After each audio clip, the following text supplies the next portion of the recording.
तो खरमास शुरू हो रहे हैं। ग्रहों के राजा सूर्य 16 दिसंबर को वृश्चिक राशि से निकलकर धनु राशि में प्रवेश करने जा रहे हैं।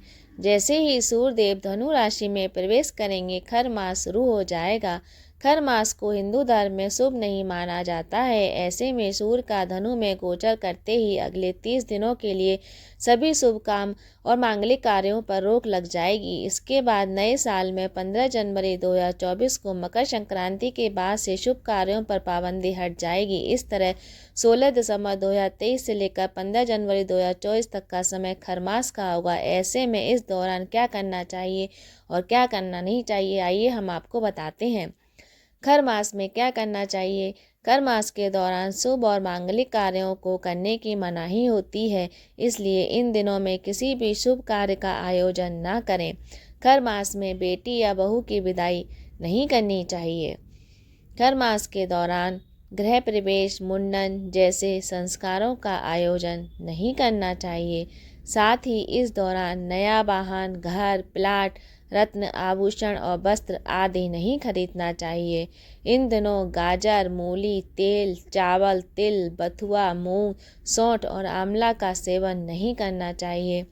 शास्त्रों के अनुसार खर मास की अवधि के दौरान तामसिक भोजन भी नहीं करना चाहिए। साथ ही इस दौरान लहसुन, प्याज, मांस, मंद्रा आदि का भी सेवन नहीं करना चाहिए। खर मास में इन नियमों का रखें ध्यान। खर मास में सूर्य उपासना का बहुत महत्व होता है, इसलिए इस दौरान प्रतिदिन सूर्य को अर्घ्य दें। इन दोनों चारपाई या पलंग का त्याग कर भूमि पर बिस्तर लगाकर शयन करना चाहिए। शास्त्रों के अनुसार खर मास की अवधि में थाली की बजाय पत्तल में भोजन करना उत्तम रहता है।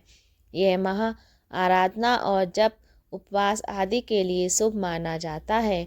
इस दौरान पूरी तरह से शुद्धता बनाए रखें। मन में किसी के प्रति बुरी भावना लाने से बचें।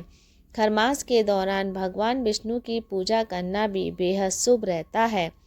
इसके अलावा खर मास में नियमित रूप से तुलसी पूजा भी करना चाहिए। दोस्तों, अब मैं आपको खर मास की कथा सुनाने जा रही हूँ, जिसे आप सुनिए। खर मास की कथा गधे से संबंधित है। संस्कृत में खर का मतलब गधा होता है और मास का मतलब महीना होता है। कथाओं के मुताबिक एक बार सूर्य देवता अपने रथ पर बैठकर ब्रह्मांड की परिक्रमा कर रहे थे। इस दौरान उनके रुकने का मतलब धरती पर जनजीवन का रुक जाना था, इसलिए उनका रथ हमेशा चलता रहता था। लेकिन इस दौरान उनके घोड़े थक गए और उनको प्यास लगने लगी। इससे चिंतित होकर भगवान ने रथ को एक तालाब के किनारे रोक दिया और घोड़ों को आराम करने के लिए छोड़ दिया। इसी वक्त तालाब किनारे दो गधे घास चर रहे थे। भगवान ने दोनों गधों को रस्से से जोड़ा और फिर परिक्रमा पर निकल पड़े। लेकिन गधे तो गधे होते हैं, उनकी रफ्तार घोड़ों के मुकाबले कम होती है, इसलिए रथ की रफ्तार भी धीमी हो गई। भगवान विष्णु ने किसी तरह से 1 महीने का वक्त पूरा किया और तालाब के किनारे पहुंचे। उसके बाद उन्होंने गधों को मुक्त किया और घोड़ों को रथ से जोड़कर और फिर परिक्रमा पर निकल पड़े। इस तरह से हर साल में 1 महीने खर मास का होता है। राधे कृष्ण।